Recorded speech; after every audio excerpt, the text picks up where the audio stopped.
soon as someone starts to put your leg down and get in here, if he doesn't lock the leg, I just step to the side. So that's why for the first thing he's doing is he's hooking behind the leg. So I cannot move the leg anymore. He's kind of dragging behind my knee, making me knee on the ground. So now he's thinking about don't allow me to get control of the top body. That's why he put something away. He put the knee. Does that make sense? But if you don't know how to use that really well, it's not going to be enough. If you start to shrink the body, for example, come the back, I put this down really easy. That's why his posture, open the chest, stand, and make that strong. So look, he starts to block in one way to drive my body on him. Does that make sense? Now he's what about that side? That's why he's blocking the other shoulder. So I have one block here, another one here. So he's control a little bit my rotations on shoulder. Does that make sense? Here, he's doing his best to keep that shoulder under control so I cannot turn this knee down. He's doing the best to block the shoulder so I cannot move around the shield. If he doesn't have that, I will start to move around the shield. Does that make sense? Is that clear?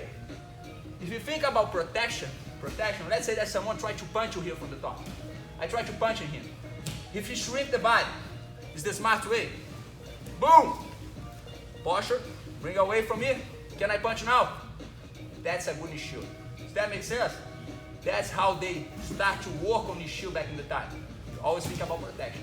And the arms are there. I shield it, I cover the area. Does that make sense? If I try to rotate, he's blocking that shoulder. I can't, he's still blocking punches. Or, if you bring this to the sport situation, he's still blocking the head assess or the collar assess. Does that make sense? Think about street, he's blocking punches. Does that make sense? So if you bring the self-defense, that's why jiu-jitsu are made or building for. Okay? That's exactly the same thing. And you're going to bring the same working from the bottom on the sport situation, we're still working perfectly fine. You can do this with gi or without the gi. Does that make sense? That's the right way to do this shield. But of course, as soon as I'm not allowed to punch, you can take the risk to set up a different mobility for the body. But that's your main thing. That's what you should learn. And you should learn also to replace the guy. Because here, I'm advancing and he regret. That makes sense? He did one regret. I was in the open guard when he had both legs and hips are free to work. Now his hips, one side of the hip down, I have one leg down, so he's regret. If you're on the street, you prefer to be, if you're on bottom, here or here? On the first one. So did he make a progress or he regret? He regrets. Sorry, thank you very much. Or retreat. Yeah. Or retreat. Retreat. Does that make sense? Yeah. So he retreat. So he doesn't want to be here. So the first thing we learn is to bring back my open guard and try to make myself in a better position. So he's doing a good job. To block.